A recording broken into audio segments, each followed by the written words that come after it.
Hi friends, ప్రపంచంలో ఏ దేశానికి వెళ్ళినా 190 మంది మనుషులు ప్రతి పనికి కుడి చేతినే ఎక్కువగా వాడుతుంటారు. ఎడమ చేతి వాటం ఉన్నవాళ్ళు కేవలం 10% మాత్రమే ఉంటారు. మనకు అత్యంత దగ్గర పోలికలు ఉండే కోతులు లేదా చింపాంజీల్లో ఇలాంటి ఒకే చేతి వాటం అస్సలు కనిపించదు. మరి మనుషులు మాత్రమే ఇంతలా కుడి చేతి వాటంగా ఎందుకు మారిపోయారు? మన పూర్వీకుల శరీరంలో జరిగిన ఆ వింత మార్పేంటి? ఆక్స్ఫోర్డ్ శాస్త్రవేత్తలు తాజాగా ఛేదించిన ఆ పరిణామ క్రమ రహస్యమేంటో ఇప్పుడు తెలుసుకుందాం. ఈ పరిశోధన వెనుక బ్రిటన్లోని ప్రముఖ ఆక్స్ఫోర్డ్ యూనివర్సిటీ మరియు యూనివర్సిటీ ఆఫ్ రీడింగ్ శాస్త్రవేత్తల బృందం ఉంది. లీడ్ రీసెర్చర్ డాక్టర్ థామస్ ఏ ఫ్యూషల్ నేతృత్వంలోని టీం భూమిపై ఉన్న 41 వేరువేరు కోతి మరియు ఏప్స్ జాతులకు చెందిన ఏకంగా 2025 జంతువుల డేటాని సేకరించారు.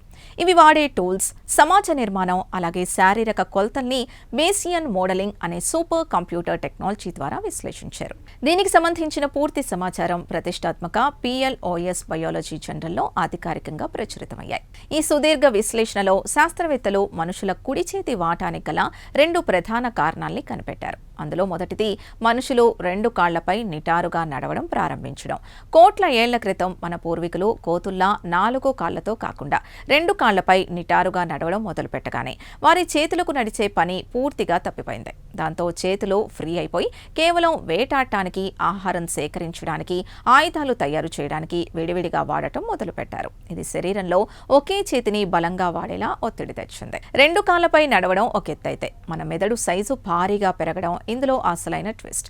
మానవ పరిణామ క్రమంలో హోమో ప్రజాతికి చెందిన ఆది మానవులు పుట్టిన తర్వాత మెదడు పరిమాణం ఊహకందని రేంజ్లో పెరిగింది. మెదడు 2 భాగాలుగా విడిపోయి పనుల్ని పంచుతుంది. మన మెదడులోని ఎడమ భాగం శరీరంలోని కుడి భాగాన్ని నియంత్రిస్తుంది.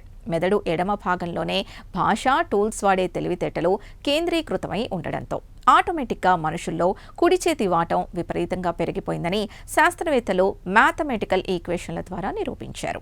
ఈ ప్రయోగంలో శాస్త్రవేత్తలకు ఒక వింత నిజం తెలిసింది.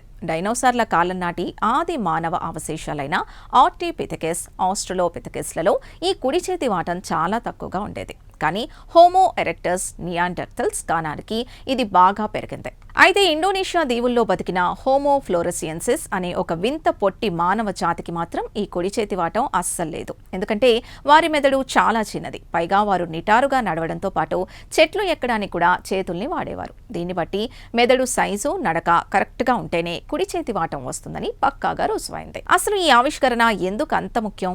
పరిణామ క్రమంలో కుడి చేతి వాటం ఇంత బలంగా మారినప్పుడు మరి ఇప్పటికీ ప్రపంచంలో ఆ 10% మంది ఎడమ చేతి వాటం ఉన్నవాళ్లు ఎందుకు పుడుతున్నారు అనే ప్రశ్నపై శాస్త్రవేత్తలు ఇంకా రీసెర్చ్ చేస్తున్నారు. మానవ సంస్కృతి, సమాజం ఇంకా జన్యువులు ఈ 10% ఎడమ చేతి వాటాన్ని ఎలిమినేట్ కాకుండా ఎలా కాపాడుకుంటూ వచ్చాయనేది తదుపరి పరిశోధనల్లో తేలాల్సిందే. కేవలం మనుషులే కాకుండా కంగారూలు, చిలుకల్లో కూడా ఇలాంటి ఒకే చేతి వాటాలు ఎందుకుంటాయో ఛేదించడానికి ఈ ఆక్స్ఫోర్డ్ థియరీ ఒక పెద్ద రోడ్ మ్యాప్ ని అందించింది. చూసారుగా, మనం రోజువారీ ఎంతో క్యాజువల్ గా వాడే కుడి చేతి వాటం వెనుక మనం కోతుల నుండి మనుషులుగా మారిన ఆ 2 కాళ్ల నడక మరియు మెదడు పెరిగిన సుదీర్ఘ పరిణామ క్రమ చరిత్ర తాకుంది.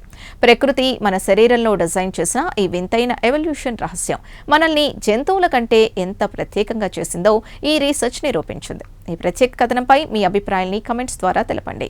వీడియో నచ్చితే లైక్ చేసి ఛానల్ని సబ్స్క్రైబ్ చేసుకోండి.